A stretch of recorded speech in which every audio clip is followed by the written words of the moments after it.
આપની દોસ્ત રેખા Gunjariya kitchen gallery 123 માં આપ સર્વેનું હાર્દિક સ્વાગત કરે છે। આજની આપણી રેસીપી છે સાંબાની ફરાળી વેજીટેબલ ખીચડી અને સાંબાની ખીર। એટલે કે સાંબામાંથી જ આપણે આ બંને વસ્તુ બનાવવાના છીએ। સાંબાને મોરૈયો પણ કહેવામાં આવે છે અને સાંબાને સામો પણ કહેવામાં આવે છે। આપણે સામા પાંચમ એટલે કે ઋષિ પંચમીના દિવસે આપણે સાંબાની આ વેજીટેબલ ખીચડી કે સાંબાની ખીર એવું બનાવતા હોય છે ફરાળ માટે।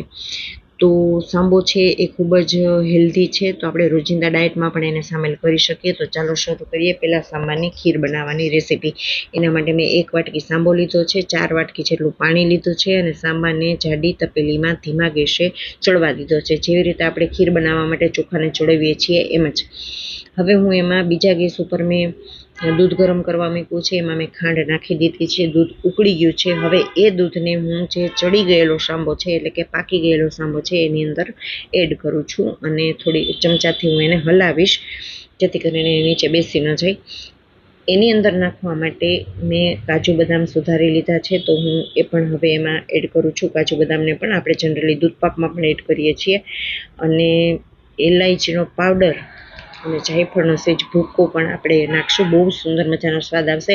અહીંયા તમારી પાસે કેસર હોય તો કેસર પણ તમે એમાં નાખી શકો છો। થોડી વાર માટે ઢાંકીને રાખી દઈએ એટલે સાંબો છે હજી ચડવો એટલો ચડી જાય ને દૂધને પણ થોડુંક બાળવાનું છે એટલે ઘટ્ટ થઈ જાય।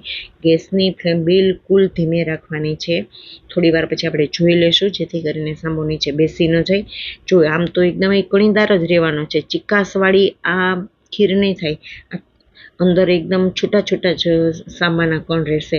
અને તો આવી રીતે આપણી એક ખીર તૈયાર છે। હવે આપણે બનાવીએ છીએ વેજીટેબલ ફરાળી ખીચડી અને એના માટે પણ એક સાંબો આ બધા વેજીટેબલ્સ લેવાના છે, જેમાં મેં કેપ્સિકમ, ગાજર, દૂધી, વટાણા, તીખા મરચાં, લીંબુ, ખાંડ અને આદુનું છીણ લીધું છે।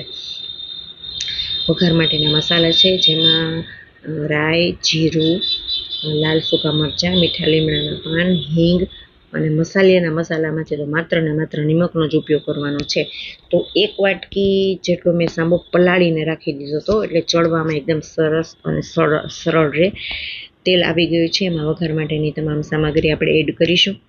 લાલ સૂકા મરચાં પણ નાખીશું, થોડી વાર એને સાંતળવા દેશું અને ત્યાર પછી તરત જ આપણે આદુ અને મરચાં પહેલાં નાખશું જેથી કરીને તેલમાં એકદમ સરસ મજાના સંતળાઈ જાય। ત્યાર પછી વેજીટેબલમાં ગાજર નાખશું અને હવે બાકી રહેલું જે વેજીટેબલ છે એટલે કે કેપ્સિકમ અને દૂધી છે એ આપણે એની અંદર નાખશું। મેં થોડાક મોટા સુધાર્યા છે પણ તમે કરો ને ત્યારે હજી આના કરતાં ઝીણા સુધારજો।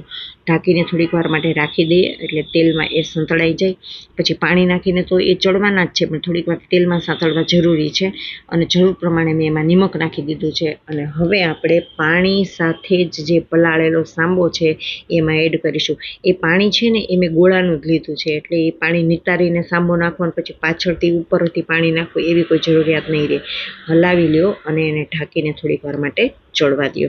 જરાય ચડતા વાર નહીં લાગે કારણ કે આ પલાળેલું છે। જુઓ તમે 5 મિનિટની અંદર, 5 મિનિટ તો થઈ નથી, 2-3 મિનિટની અંદર જ આટલો બધો સાંબો છે ચડી ગયો છે પણ હજી મારે એને ચડવા દેવાનો છે। એની અંદર હવે આપણે લીંબુ નાખીશું અને લીંબુના પ્રમાણમાં થોડીક ખાંડ નાખીશું એટલે સરસ મજાનો ખાટો મીઠો તીખો અને ખારો એનો મસ્ત સ્વાદ આવે। થોડી વાર ફરીથી ઢાંકીને રાખી દઈએ અને થોડીક વાર પછી જો તમે ખોલીને જોશો ને તો પાણી સાવ એટલે સાવ બળી ગયું છે એટલે કે બધું પાણી છે એ શોષાઈ ગયું છે અને આ ખીર છે ને જેમ ઠરે ને એમ છૂટી છૂટી થતી જાય। તો તૈયાર છે આપણી સાંબાની ફરાળી વેજીટેબલ ખીચડી।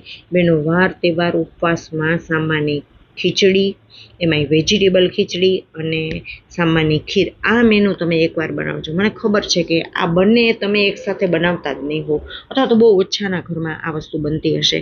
તો પ્લીઝ હું રિક્વેસ્ટ કરું છું કે તમે સાંબાની ખીર અને સાંબાની આવી વેજીટેબલ ખીચડી જ્યારે પણ તમે વાર તહેવાર રહ્યા હોય ત્યારે બનાવજો। અત્યારે તો શ્રાવણ મહિનો ચાલી રહ્યો છે તો મારી આ રેસીપી તમને ખૂબ જ ઉપયોગી થવાની છે એમ માનીને મેં આ રેસીપી તમારી સાથે શેર કરી છે। જો તમને મારી આ રેસીપી ગમી હોય તો તેને લાઇક, શેર અને સબસ્ક્રાઈબ કરવાનું ભૂલશો નહીં। મારા આ જ પ્રકારના વિડીયો જોવા માટે કિચન ગેલેરી 123ની આપ અવારનવાર મુલાકાત લેતા રહેજો અને જો તમને મારી આ રેસીપી ગમી હોય તો કોમેન્ટ કરીને મને અચૂક જણાવજો। ચાલો મળીએ નવા વિડીયો સાથે, નવી રેસીપી સાથે અને ત્યાં સુધી આપ સર્વે સખીઓને મારા હાર્દિક નમસ્કાર।